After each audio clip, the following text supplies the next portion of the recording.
Esse é o Capco Talks Podcast. E esse é o nosso canal onde vamos falar sobre vários assuntos atuais, como tecnologia, estratégia, liderança, metodologia, diversidade e muito mais. Eu sou a Aline. E eu sou o Matias, nós fazemos parte do Laboratório de Inovação da Capco Brasil.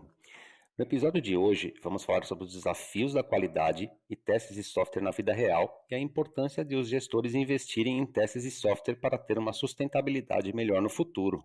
E para falar desse tema, nós trouxemos aqui dois profissionais brilhantes da Capco. O Júlio Lima, que é consultor-chefe de qualidade de software na Capco, e o Wesley Silva, que é gerente sênior de desenvolvimento. Espero que vocês gostem.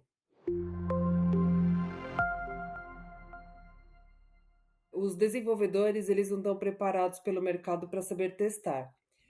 No ágil, faz sentido que participem mais da qualidade? Qual que é a opinião de vocês sobre isso? Legal, prazer aqui, obrigado pelo convite. Excelente pergunta, Aline. A gente tem que olhar um pouco mais ampla essa questão, né? Então, se você olha o mercado hoje, tem uma escassez enorme de profissionais de TI. Segundo aqui a Brascom, que é a Associação Brasileira de Empresas de TI e Comunicação, né, até 2024, aí, essa área tem uma necessidade ali de 420 mil pessoas. E atualmente só 46 mil são formados por ano.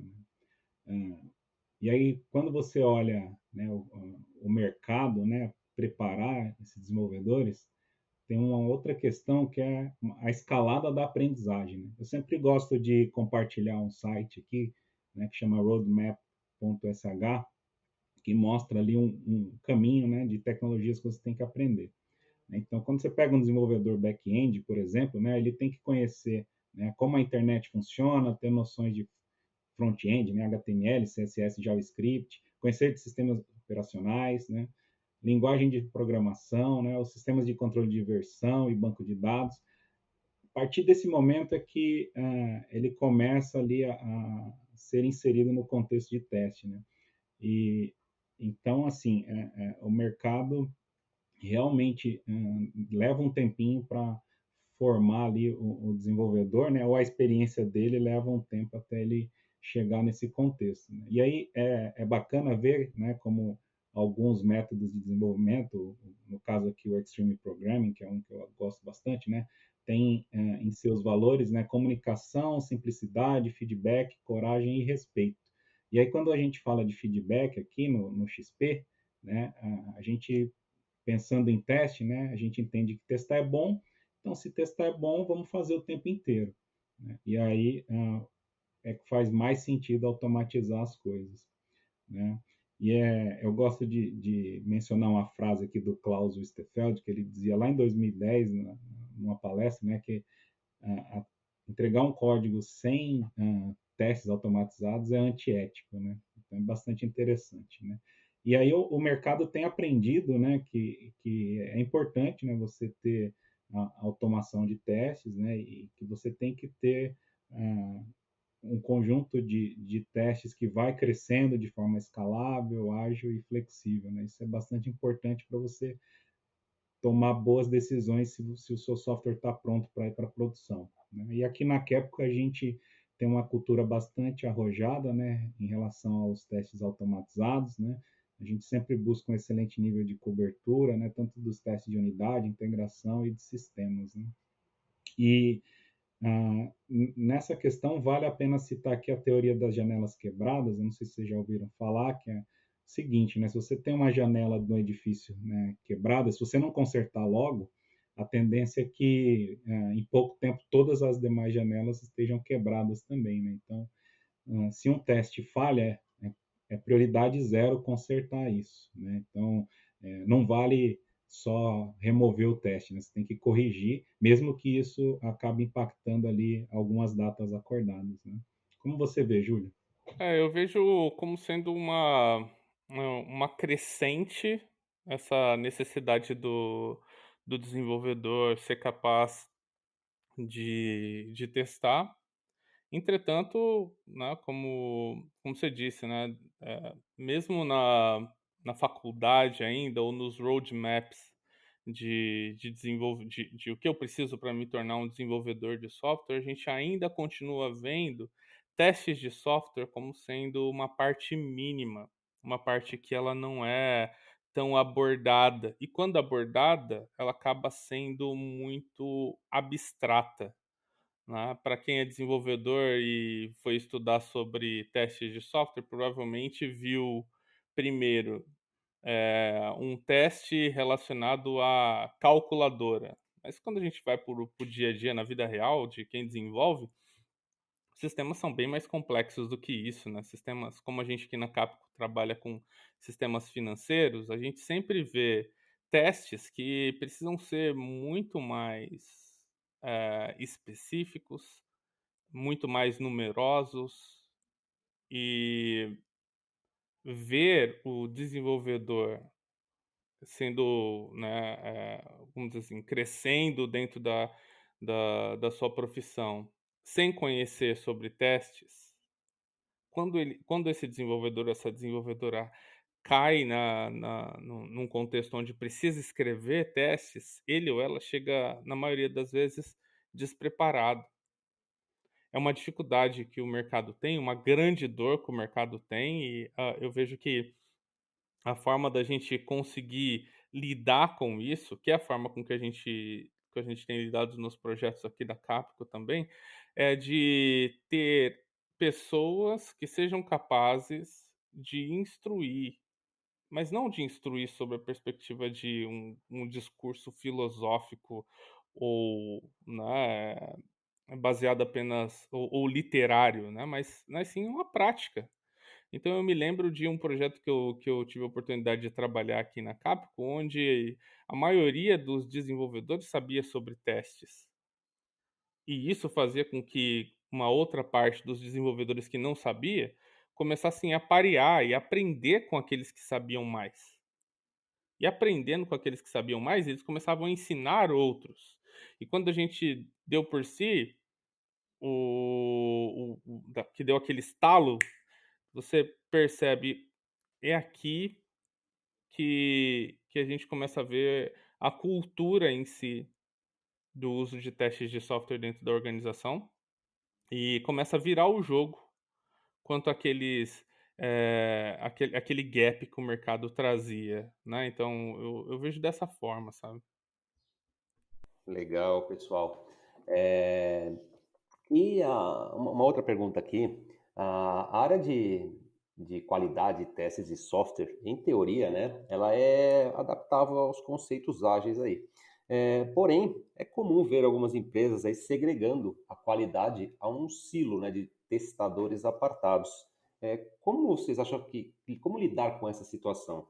Essa é uma excelente pergunta, porque, novamente, né, o contexto histórico movimentou eh, a engenharia de software de uma forma que, ao invés da gente ter engenheiros de software que são capazes de construir um software com qualidade desde o princípio, que fosse dividido então em silos, né? A perspectiva de quem desenvolve e quem testa. Quando a gente vai para um discurso de um contexto ágil, onde a gente tem uma multidisciplinaridade, né, dos integrantes, a gente acaba por ver que eh, a gente tem, se a gente for comparar com um projeto tradicional, onde a gente tinha meses para entregar uma versão, né? E lá a gente tinha segregação de desenvolvedores e testadores, onde o testador só tocava a mão na aplicação depois que toda a fase de desenvolvimento acabou. E a gente vai fazer uma comparação disso com o que a gente tem dentro de metodologias ágeis, nas quais, né, uma versão já utilizável pode ser entregue para o usuário no final de uma sprint, que na maioria das vezes a gente encontra em times com um tempo de 2 semanas. Isso já não é mais algo possível. Se eu paro para esperar se eu, QA ou testador, paro para esperar até que tudo esteja pronto dentro da sprint para que depois eu comece a testar, muito tempo se passou e eu não vou conseguir ajudar o meu time a conseguir entregar ter um entregável funcional até o final da sprint. Dessa forma, eu vejo que é uma grande dor do mercado hoje a gente ter essa má compreensão de como funciona testes de software. E a forma que eu tenho visto, assim, de solução desse problema, na verdade, é que dentro do conceito de ágil em si, nos times que a gente tem operado, o QA e o desenvolvedor trabalham com cada um deles mais responsabilidades. O QA com mais responsabilidades no code review, mais responsabilidades numa visão mais holística do produto, do projeto, da sprint, e o desenvolvedor com mais responsabilidade sobre a qualidade do código também. Então, quando eles trabalham juntos e de maneira antecipada, isso dá para a gente uma possibilidade de quebrar o silo. Então é o desenvolvedor trazendo o QA para perto, o QA chegando próximo ao desenvolvedor para que eles consigam alinhar as estratégias do que é a qualidade, eh, e pareando para que o QA entenda mais sobre código, o dev entenda mais sobre qualidade, e assim, então, deixe de formar aquele tradicional silo, né. O Júlio comentou aqui, né, sobre o modelo tradicional, né, de desenvolvimento. Eu queria fazer uma menção aqui ao artigo do Winston Royce, lá de 1970, que foi o artigo que originou aí o modelo Waterfall, ou cascata. E o que é bacana desse artigo é que ele trazia ali uma visão, né, de que o modelo Waterfall ele era muito arriscado ali, um convite a falhas, se você estivesse lidando ali com um contexto de desenvolvimento, né, de grande porte. Mas a imagem era bonita, né? Aquela sequência de retângulos ali em cascata, né? Pegou, né? Assim como hoje em dia, né, a gente vê a adoção do modelo Spotify aí em várias empresas, né? Então, a imagem era muito bacana, né? Mas o que o Royce dizia era que era um modelo bastante arriscado. E faz muito sentido, né? Porque olha a complexidade, né, de você fazer a transferência de controle ali, né? O time que desenvolveu, ele não está testando, né? Então você tem um desperdício enorme, né, fazendo essa transferência de controle. Muitas vezes um desperdício também pelo tempo em espera gerado, né, até a equipe ali de testes se liberar, né, para executar os testes, né? E muitas vezes também, né, tem a questão da passagem de conhecimento, né? Principalmente quando os testadores não participaram ali das decisões, né, e do contexto que foi dado ali, principalmente quando um product owner escreveu a história, né? Então, pensando, né, atualmente, que a gente está em 2021, né, espero que saindo de uma pandemia, né, e a gente viu o quanto já acelerou a digitalização, né, segundo a Exame, né, nos primeiros 3 meses aqui de pandemia, a gente já tinha acelerado aí o processo em três anos, né? Agora a gente está em torno de 20 meses, né? Se uma empresa não priorizar, né, essa automação dos testes e fazer a coisa no momento certo, ela tende a ficar para trás, né? E aí, como o Júlio mencionou na questão anterior, né, aqui na Kepco, a gente busca sempre fazer um movimento shift left da qualidade, né, onde os desenvolvedores têm essa maior percepção ali sobre os testes, né, e sempre buscando ali uma boa cobertura, né? Isso é fundamental aí para que você consiga entregar software com qualidade em um menor prazo. Só que isso vem com custo, né? Eu gosto de comparar aqui que testar, né, de uma forma bastante eficaz é parecido com ficar em forma, né? Então, para você ficar em forma, né, você precisa ter muita disciplina, bom planejamento, ter bons equipamentos ali, né, boa alimentação e ter bons treinadores, né? Então, o que acontece é que nem sempre as empresas estão dispostas, né, a investir ali com ferramental, ter a infraestrutura eficiente, né, reduzir a burocracia. Esse é um ponto primordial aí para que você consiga colher os frutos desse investimento aí da qualidade, né? Perfeito. E ficou super fácil de entender, né, com esse último exemplo que você deu. Obrigada pela sua resposta, Wesley. E falando em aprimoramento, eu tenho uma questão aqui em relação a testes de unidade, né? Que eles são rápidos de escrever, rápidos de executar. Ele traz um feedback rápido aos desenvolvedores, né, que querem fazer a manutenção no código. E geralmente são utilizados buscando apenas a cobertura do código, né? Então a minha pergunta seria, como que é possível mudar o foco e trazer esses testes mais importantes para esse nível de teste? O que a gente tem visto aqui, Aline, é o seguinte, tá? Ah, muitas vezes, né, os times investem bastante tempo ali escrevendo esses testes, né? E aí, o que acontece, né, quando tem uma alteração, você, o desenvolvedor chega e fala para o seu product owner ele que precisa de 2 horas para fazer a alteração necessária, mas precisa às vezes de 2 dias para ajustar os testes, né? E aí você deixa o seu product owner maluco, né? Então, essa questão, né, de testar por testar tem que ser olhada com carinho, né? E o que a literatura aí tem mostrado para a gente, né, é que não adianta só, né, fazer por fazer. Você tem que entender, né, o problema que você está querendo resolver, porque se você ah, tem uma cobertura de testes ali alta, que garante que o código que você escreveu funciona, mas o seu código não resolve o problema, né, que a user story ou que o requisito pedia, é um, é um desperdício enorme, né? Então, só fazendo uma menção aqui ao Peter Drucker, né? Não é nada tão inútil quanto fazer eficientemente o que não deveria ser feito.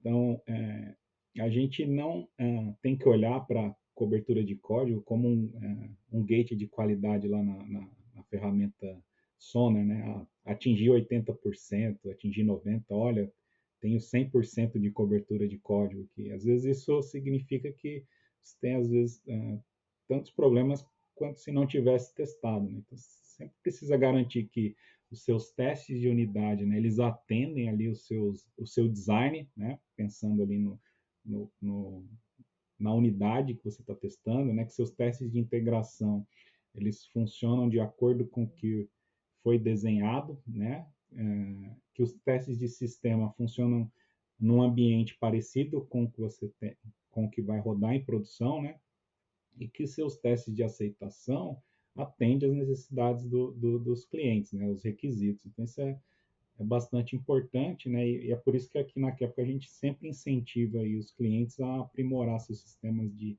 integração contínua, né, de entrega contínua, para que toda essa infraestrutura realmente faça valer a pena o investimento.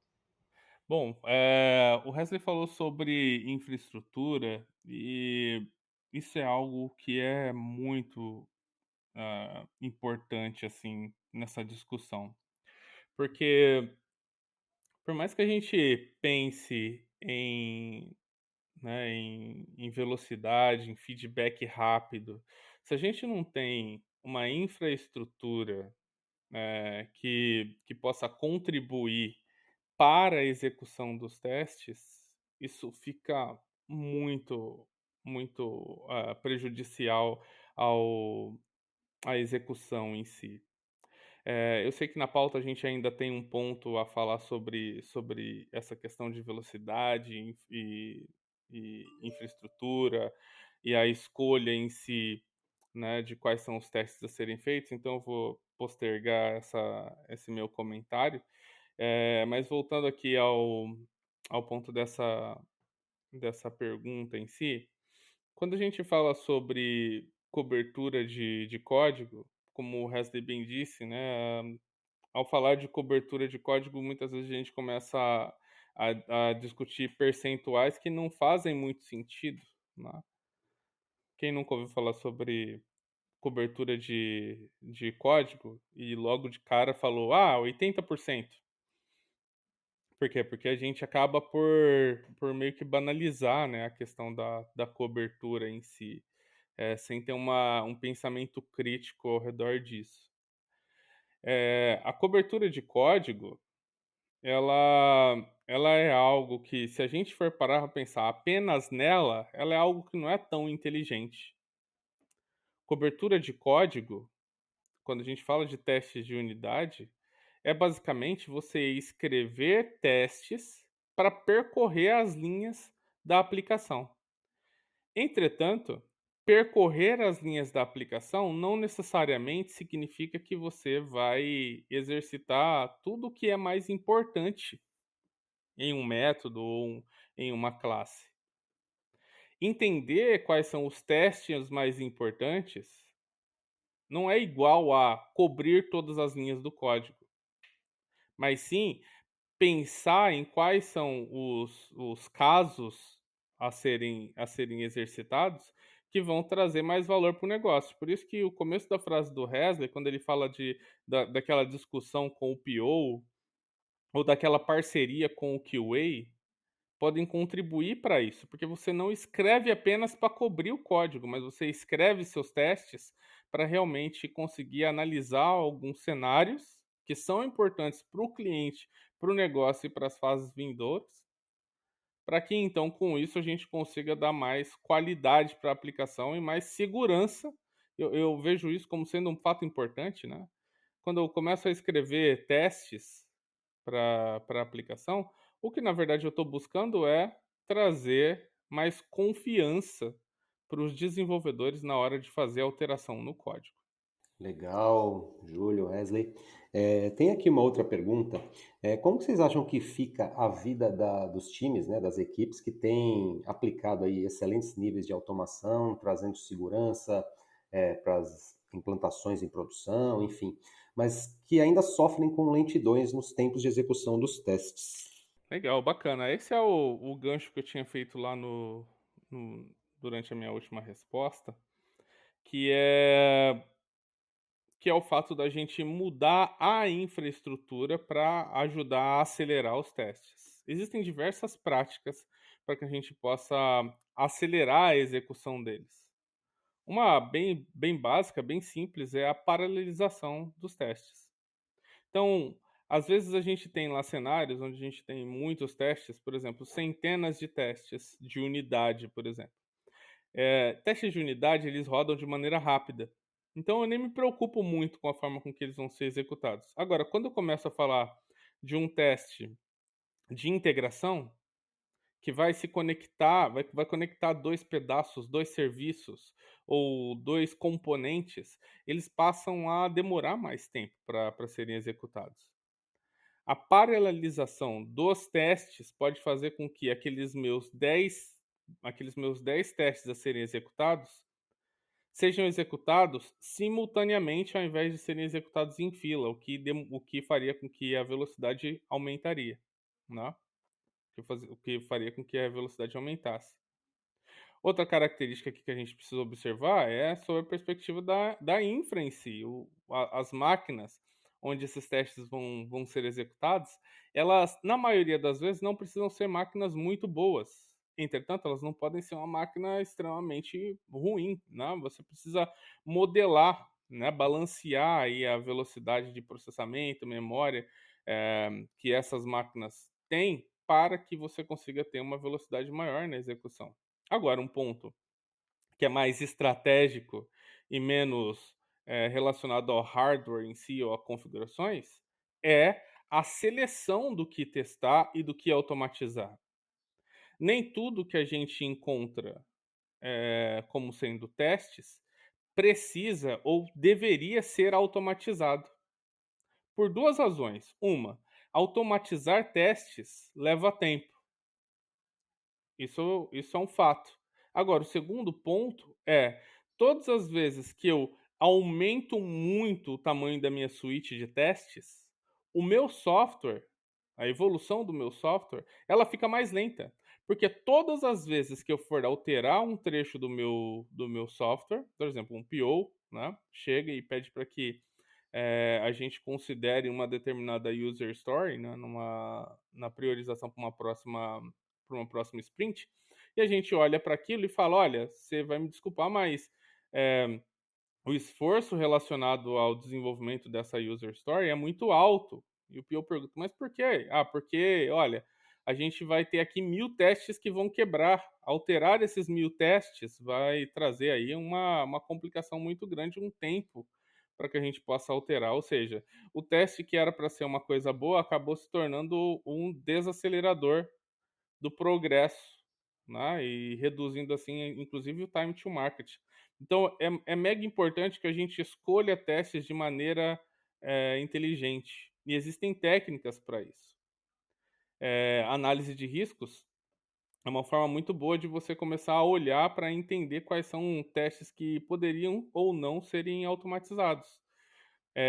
Analisar com cuidado quais são os testes que foram projetados para uma determinada user story e dividir esses testes em diversas camadas da aplicação, faz com que também a gente consiga ter mais cobertura e um número de testes eh, lentos menor.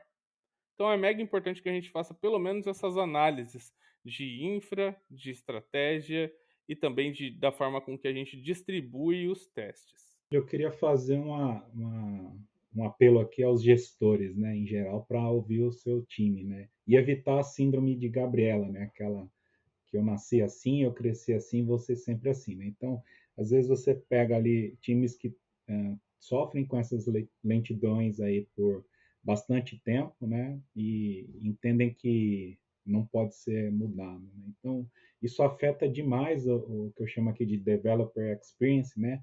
Você gera uma frustração ali do desenvolvedor, né? Pela demora e pelo tempo que ele passa para fazer uma entrega, às vezes, de uma linha de código, né? Então, isso é algo que precisa ser melhorado aí, não pode ser deixado para trás, né? E aí, como você falou, né, da paralelização, né, que ajuda ali a diminuir esses tempos, né? Você executa ali os casos de teste em paralelo ou as fases, né, em paralelo, né? Por exemplo, às vezes rodando os testes de unidade ao mesmo tempo que os testes de integração, né? E eu acho que atualmente, espero que poucas pessoas estejam utilizando ainda máquinas virtuais, né, mas sempre dê preferência ali para rodar containers, né, utilizar mocks, né, e compartilhar aqueles procedimentos que são comuns entre os testes, né, isso é bastante importante, né, e tudo isso vai ajudar, né, a você fazer entregas mais rápidas, né, então imagina o Facebook, né, por exemplo, o Flurk que faz ali 10 deploys por dia, né? Tem a IMVU que faz 50 deploys por dia. Né? Então, você precisa realmente tomar cuidado para que não passe muito tempo aí executando sua suíte de teste, né? Então, é importante aí que toda empresa, né? É o que a gente incentiva aqui, né? Ter uma Ferrari aí no que se diz em respeito à execução da sua suíte de testes. Muito bacana, pessoal. Excelentes respostas, acho que foi super esclarecedor aqui. Eu acredito que a nossa audiência já tinha muitas dúvidas em relação ao tema. Queria agradecer a todos. Vocês gostariam de deixar suas considerações finais? Sim, eu gostaria aqui de só ressaltar esse último ponto que o Wesley colocou, né, do apelo aos gestores. É mega importante que vocês, gestores, entendam que testes, quando a gente fala de testes dentro de um contexto de desenvolvimento de software, é algo que aparenta não trazer benefício a curto prazo, tá?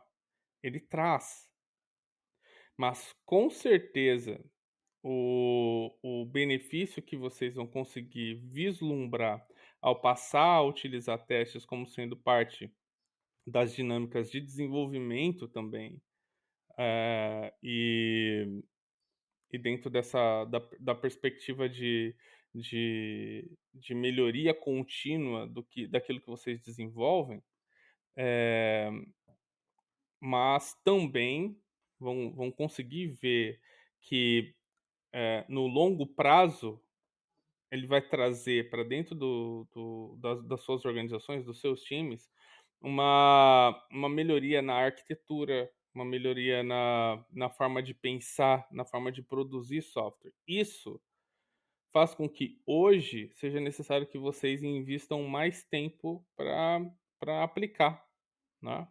Eu me lembro de uma pessoa de um dos times que eu trabalhei, que um dia foi dar uma estimativa para uma determinada user story e deu 8, e na mente dele era 3,5 pontos para desenvolvimento e o restante todo para testes.